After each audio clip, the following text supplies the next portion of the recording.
Novruz bayramından 2 aydır ki, yeyilməyini gözləyən belə fındıqlar qalmışdı. Artıq baxırdım ki, yavaş-yavaş xarab olmaq istəyir. Bu fındıqlardan indi çayın yanına 10 dəqiqədə çox ləzzətli bir mutakilər hazırlayacağam. Mutakini çox sevirəm, həqiqətən çox tez hazırlanır, çox da ləzzətlidir. İndi mənim elədiyim isə ekstra bir limonlu və ağızda ovulan ləzzətlidir. Fındıqları təmizlədim və tavada qovurmağa başladım. Keçək mutakinin xəmirinə. 2 stəkan un üzərinə 1 çimdik duz, 1 çay qaşığı qabartma tozu, 130 qram bərk kərə yağı, 1 ədəd yumurtanın sarısı, ağını isə saxlayın. 4 xörək qaşığı ya qaymaq, ya da ki, xamadan istifadə edə bilərsiniz. Ələ yapışmayan xəmir yoğurun, 30 dəqiqə soyuducu dinləndirin. Ara sıra fındıqları nəzarət edin. Həmin saxladığımız yumurtanın ağını da belə ağarana qədər çırpırıq. 80 qram fındıq, 80 qram da şəkər dozunu qarışdırıb həmin bezənin üzərinə əlavə edib qarışdırın. Bu içliyimiz hazırdır. Xəmiri bölü 2 hissəyə, başlayırıq yaymağa. Yaydıqdan sonra tam simmetriya mərkəzlərindən ilk öncə 2 hissəyə, sonra 4, sonra 6, sonra 8. Cəmi 32 ədəd mutaki alındı. Bu şirniyyatımızın əsl adı mütəkkədir.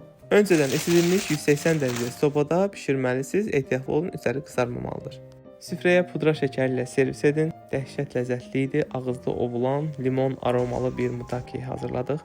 Çayın yanına çox yaraşır. Göz haqqınızı halal edin. Əgər sizin də Novruzdan qalan qoz, fındıq varsa, mütləq bundan hazırlayın. Əsasən qozlu olur. Mən fındıqla hazırladım. Fındıqla da çox ləzzətlidir. Digər fındıqların aqibəti isə göz qabağındadır. Özünüzə yaxşı baxın. Hələlik.